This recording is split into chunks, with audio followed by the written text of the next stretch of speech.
नमस्कार, मी मयुरी आणि आपण पाहत आहात 7 स्टार न्यूज। कालपासून सुरू असलेल्या अवकाळी पावसामुळे खानापूर तालुक्यात ठिकठिकाणी पूरस्थिती निर्माण झाली। सतत कोसळणाऱ्या पावसामुळे नदी, नाले, ओढे दुथडी भरून वाहत असून अनेक रस्त्यांवर पाणी आल्याने वाहतूक बंद करण्यात आली। या पावसामुळे तालुक्यातील जनजीवन विस्कळीत झाले। पूरग्रस्त भागाची आमदार सुहास बाबर आणि विटा येथील तहसीलदार योगेश्वर टोंपे यांनी पाहणी केली। यावेळी तहसीलदार टोंपे यांनी नागरिकांना सतर्क राहण्याचं आणि पावसापासून काळजी घेण्याचं आवाहन केले।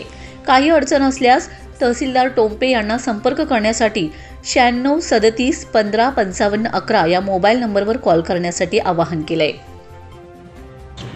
नमस्कार, मी योगेश्वर टोंपे, तहसीलदार खानापूर विटा।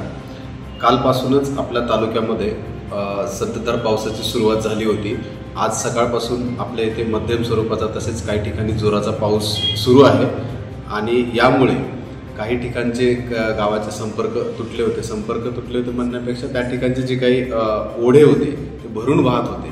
त्यामुळे त्या गावाला जोडणारे काही रस्ते, पूल असतील त्यावरून पाणी गेल्यामुळे आपण त्या ठिकाणचे रस्ते आपण वाहतुकीसाठी बंद केले होते। मात्र मागील 1 तास 2 तासापासून पावसाने विश्रांती घेतल्याने ते सर्व रस्ते हळूहळू पूर्ववत होत आहेत। आज सकाळपासूनच मी तसेच आपल्या खानापूर मतदारसंघाचे सन्माननीय आमदार माननीय सुहास बाबर साहेब, आम्ही सर्व जी काही गावं आहेत, जी काही बाधित गावं आहेत ती गावं फिरत होतो।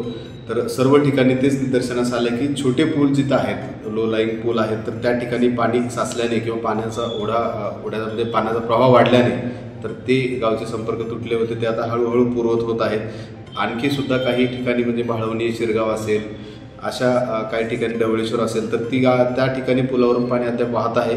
तरी सर्व नागरिकांना मी विनंती करू इच्छितो की ज्या ज्या ठिकाणी रस्त्यावरून पाणी जात आहे त्या पाण्यातून आपण पुढे जाण्याचा प्रयत्न करू नये। त्यानंतर आपल्या तालुक्यामध्ये 2 ते 3 ठिकाणी घरांची पडझड झाल्याचे निदर्शनास आले आहे। शेती पिकांचे नुकसान पण झालेले आहे। एकदा पाऊस थांबल्यानंतर आपण सर्व पिकांचे पंचनामे या ठिकाणी करणार आहोत। तसेच आपल्या तालुक्यातील सर्व बंधारे तसेच तलाव हे आता सध्या पूर्ण भरलेले जरी असतील तरी ते सुस्थितीमध्ये आहेत। कुठेही कोणता बंधारा किंवा तलाव किंवा याला काही अडचण या ठिकाणी निर्माण झालेली नाही। तर याचप्रमाणे पुढचे 2 दिवस आपल्याला आणखी काळजी घ्यायची आहे। पुढचे 2 दिवस पावसाचा रेड अलर्ट आहे। तरी सर्व नागरिकांना मी या ठिकाणी विनंती करू इच्छितो की आपल्याला कोणतीही अडचण आली तर आपण डायरेक्टली माझ्या या मोबाईल नंबरवर मला संपर्क करू शकता। आमची जी काही टीम आहे तर ती सर्व ग्राम महसूल अधिकारी असतील, मंडळ अधिकारी असतील, हे फील्डवर आहेत।